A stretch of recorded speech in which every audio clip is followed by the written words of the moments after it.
Hello, magandang umaga po sa inyong lahat. Babalik live na naman ako sa aking YouTube channel. Kung baguhan ka pa lang sa aking channel, ay huwag makalimot na ipindot ninyo ang bell button, mag-subscribe, mag-like at mag-share para maka-update kayo sa aking susunod na mga bagong mga video.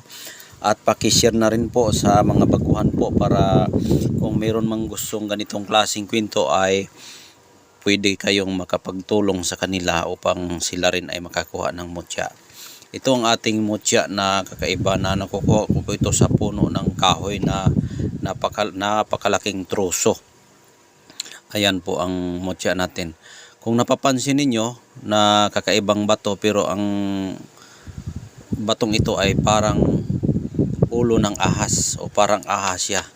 Ito po yung buntot, ganon, pag ganon siya, ito yung buntot na maiksi lang at ito po ang kanyang tiyan. Yan po ang tiyan niya. Yan. Yan po ang ulo.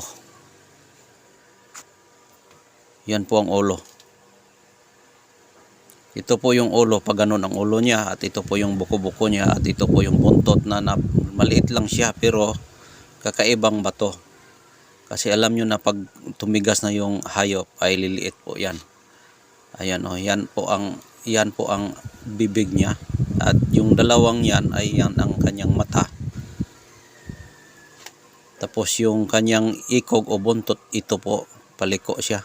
At ang tiyan po, yan o, flat o. Tingnan nyo, flat na flat siya o. Flat na flat siya. Ito po yung tiyan. Tapos yung ulo niya ito. Yan ang bibig niya at ang dalawang matag ito, ang dalawang mata. At iba ang kulay niya, puti na pagka ulo ng ahas o parang ahas talaga siya na kakaibang bertod na may power siya. Ayan. Oh. Kung hindi kayo marunong tumingin ay hindi nyo talaga ito makilala.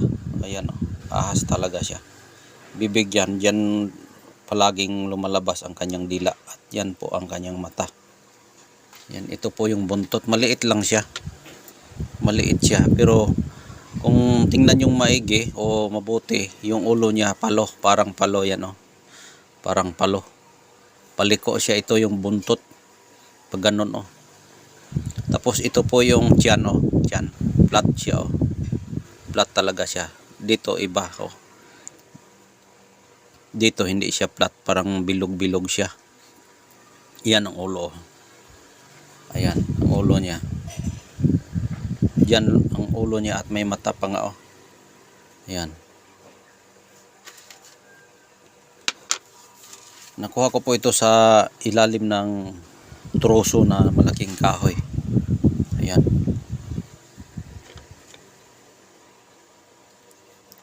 Noon yung kwento sa aking lolo noon, meron siyang mutya ng ahas. Yung ahas ay parang may tunog siya na piso ng manok. Nilapitan niya, pagtingin niya doon, ang ahas mayroong kinagat na bato. Tapos yung busis ng ahas, piso. Itong sa akin, iba rin. Iba rin ang sa akin. Hindi ito tumutunog pero meron siyang magpaparamdam sa akin na gabay na makipagkausap talaga na ipakuha. Kaya ito ay aking nakukuha doon sa ilalim ng punong kahoy na napakalaki. Ayan po yung bibig niya oh. Dalawa ang mata, tapos yung buntot. Maiksi lang siya na bato. Maiksi lang siya. Maiksi lang. Ayan oh. Ulo ng ahas. Ito yung buntot, maiksi lang rin ang buntot. Yan. Kapag mutya na kasi, iba na ang kulay. Nag-iiba na, nagporma na siya na iba ang itsura.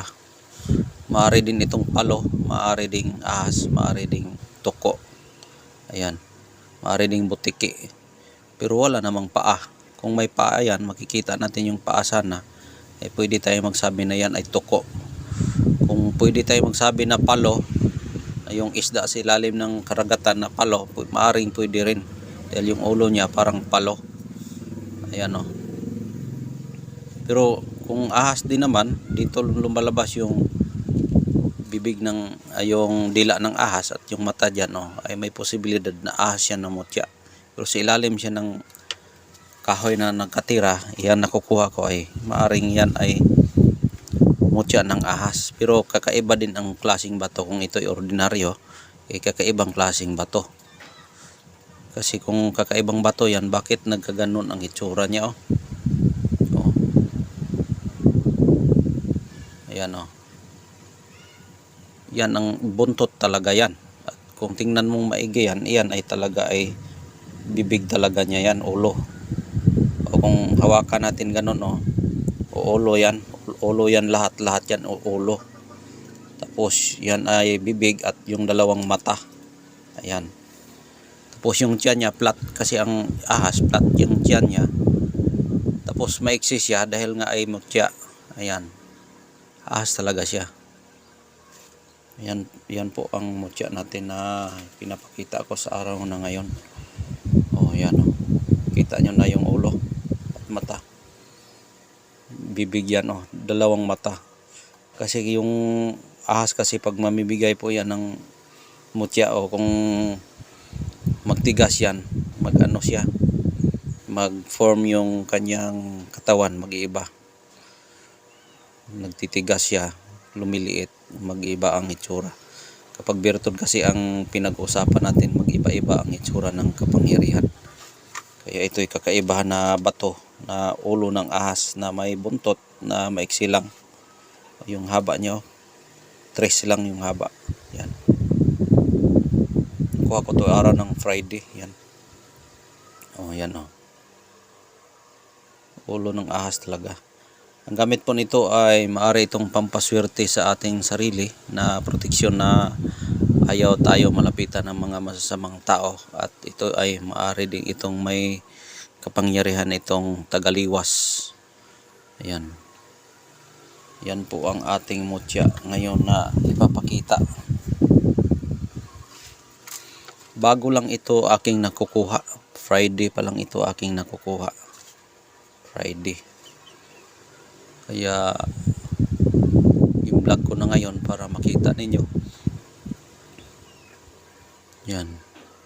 Ikutin natin at kilatisin yung maayos yung bato para pwede rin kayong mag-comment kung anong klaseng bato yan.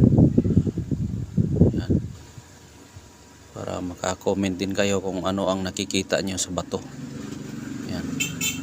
Baliktarin ko para kayo naman ang tumingin, baka kung ano ang makikita nyo dito, dahil kay kaibang bato talaga siya. Ayan, ulo, likod, tiyan, buntot. Ayan. Hanggang dito na lang po. Maraming salamat. God bless po sa inyong lahat. Bye bye. Ingat po kayo palagi.